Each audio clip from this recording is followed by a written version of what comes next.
നിങ്ങൾ നിങ്ങളുടെ സ്വന്തം കൈപ്പടയിൽ ഒന്ന് എഴുതി തരേണ്ടി വരും. അല്ല മാഡം, അത് പറയുന്നതൊന്ന് കേട്ടാ മതി. അഞ്ച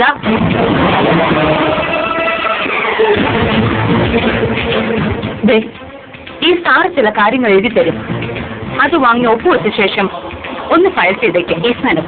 മാഡം അത് എന്താ എഴുത്തും വായനൊന്നും അറിയില്ലേ? ചെല്ലണം മിസ്റ്റർ.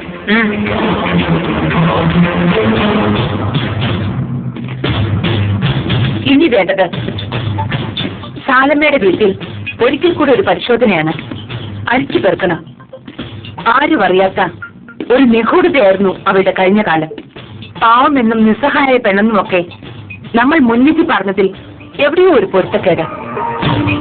സാലമ്മയുടെ വെളിച്ചം കാണാത്ത ഫ്ലാഷ് ബാക്ക് ഇനിയും ഉണ്ടെന്നൊരു വിശ്വാസം. ഹരിയ, ഒരു നിമിഷം പോലും പാഴാക്കിക്കളയാൻ നമുക്കില്ല.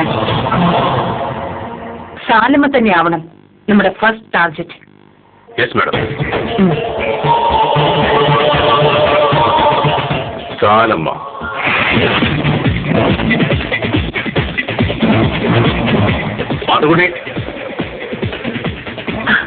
മാത്തുക്കുട്ടിയില്ലേ ഇവിടെ?